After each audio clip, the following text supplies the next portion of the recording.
Lundi 30 mars, les amis, salut à tous. J'espère que vous êtes en forme pour lancer cette nouvelle semaine de confinement à respecter. Je vous emmène en Italie pour démarrer cette revue de presse internationale avec deux titres à la une. L'allègement de la masse salariale du côté de la Juve, on y reviendra avec le capitaine Chiellini. Le gros dossier, il est là, le dossier transfert mercato avec Lautaro Martinez, l'attaquant de l'Inter. Vous le savez, il est convoité par Manchester City, mais surtout par le Barça qui veut le séduire. On nous dit en page intérieure que l'Inter veut le blinder. Le président Zhang ne voudrait pas le vendre. Il est en contrat jusqu'en 2023, 22 ans, 1,5 million d'euros net par saison. La clause est à 112 millions. Zhang veut uniquement la clause. On nous dit qu'il se plaît à Milan avec une illustration de lui avec sa compagne sur les toits de Milan. Et pourtant, du côté de la Catalogne, le quotidien Sport nous rappelle que on aurait trouvé, ça y est, une transaction avec Junior qui entrerait dans l'opération Lautaro, qui retrouverait ainsi son compatriote Lionel Messi. Junior, le latéral gauche qui n'entre plus dans les plans du Barça, il est en vente, c'est ce qu'on nous annonce. Il n'aurait pas trouvé, ça y est, séduction auprès de son coach Quique Sétienne, qui pourtant était son coach du côté du Betis Séville, son ancien club. On nous dit que le match qui a joué comme match bascule est le match face à Naples de Ligue des Champions, où après ce match, il a été signalé, il a été visé. D'ailleurs, il a été envoyé sur le banc ensuite, accélérant le retour à la compétition de Jordi Alba. Il n'est pas l'alternative à Jordi Alba et il est donc en vente. Changement de stratégie tout court dans la défense du Barça, puisque Umtiti devrait également sortir. On nous dit qu'on irait chercher un nouveau défenseur central gauche polyvalent qui pourrait ainsi jouer également au poste de latéral comme alternative à Jordi Alba. Un central gauche pour jouer avec Piqué et l'anglais. Je reviens à cette une de la Gazzetta pour revenir sur l'autre information ici, avec l'information Chiellini et donc cet allègement de la masse salariale côté Juve. Chiellini, c'est un patron, c'est un dirigeant, c'est un grand capitaine, c'est ce que nous dit la Gazzetta dello Sport. L'homme de 35 ans s'inscrit ainsi dans un profil fort. On parle de lui comme d'un futur également manager. Pourquoi pas du côté de la Juve, avec la voix forte également de Cristiano Ronaldo. Bien entendu, les deux hommes se sont entendus pour donner le OK à la direction pour l'allègement de sa masse salariale. C'est un exemple en Italie, 90 millions d'euros économisés pour la Juve. On nous présente ici en page intérieure toutes les masses salariales des différents clubs de Serie A, la plus forte étant bien entendu celle de la Juve avec 31 millions d'euros pour Cristiano Ronaldo. Le total, on est à 280 millions d'euros quasiment pour l'ensemble de l'effectif. Devant l'Inter, la Roma ou encore le Napoli, en queue de peloton, c'est Brescia avec Balotelli qui est à moins de 20 millions d'euros au total sur l'effectif. Toutes les informations comme tous les jours avec Monsieur Pipo, Philippe Genin. Une information mercato encore peut-être, côté AC Milan, quid de l'avenir de Raphaël Leao, l'ancien Lillois qui devrait rester à Milan maintenant que Boban à la direction est parti et que Ibrahimovic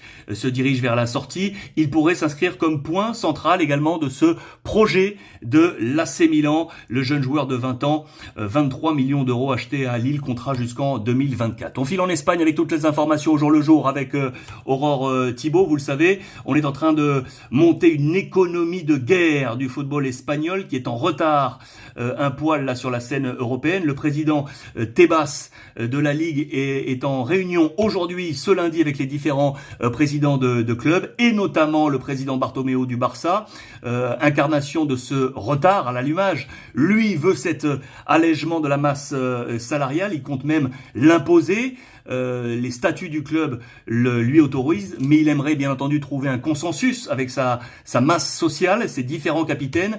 Et attention, parce que la pression est maintenant justement sur les capitaines de la section football, car les autres sections, par la voix des capitaines, ont donné leur OK à un chômage partiel et donc à une baisse de la masse salariale. Le capitaine Tomic du basket, Thomas du handball, Egurola du hockey ou encore Lozano du football salle, ils ont tous donné leur OK et ainsi mis la pression sur les capitaines de la section football avec Busquets, avec Piqué, avec Messi. Il manque Sergi Roberto. Grosse pression sur le Barça.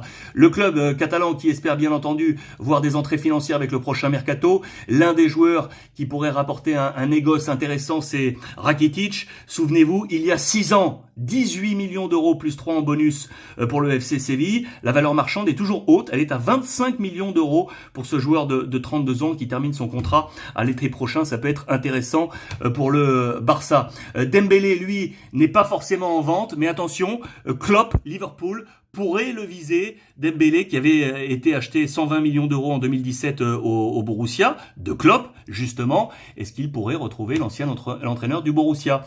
Dossier toujours avec, en parlant d'entraîneur, Xavi, souvenez-vous, qui avait refusé l'offre du Barça. Il nous annonce dans les colonnes de la Vanguardia, le quotidien catalan, repris là par le quotidien Sport, qu'effectivement cette offre a existé, mais que pour venir, il fallait qu'il travaille avec tous ces gens de confiance. Il voulait venir avec son staff. Il insiste pour dire qu'à Barcelone, il existe quelques personnes toxiques. Voilà qui a notamment motivé sa réponse négative. Voilà qui ne va pas arranger les affaires du président Bartomeu. Le Real Madrid, avec Camavinga, je vous en ai parlé hier, le milieu de terrain défensif, 17 ans du Stade Rennais, est dans les tablettes et sur les tablettes du Real Madrid. Selon le quotidien Marca, une offre, une proposition, une possibilité qui aurait les préférences de Camavinga par rapport à Paris, Liverpool ou le Borussia Dortmund. Voilà, c'est annoncé dans les colonnes intérieures de Marca. Le Real Madrid qui voit le retour enfin de Asensio après 8 mois d'indisponibilité, ligament croisé. Asensio est de retour. C'est l'anniversaire aujourd'hui du capitaine Sergio Ramos. 34 ans, le leader du passé, du présent et du futur. Quoique, 34 ans, regardez dans les colonnes de As, un futur incertain, contrat qui termine en 2021, cet été. Pas de prolongation encore à la discussion, anniversaire et affaires à suivre. Enfin, on termine avec la presse anglaise. Harry Kane est en train de mettre la pression sur les dirigeants de Tottenham et pourtant, contrat jusqu'en 2024, 26 ans, il met la pression parce que il veut un club avec plus d'ambition. Que va faire Kane? Affaire à suivre. Voilà les amis pour cette revue de presse internationale aujourd'hui en ce lundi 30. Merci une nouvelle fois de votre confiance et de votre fidélité.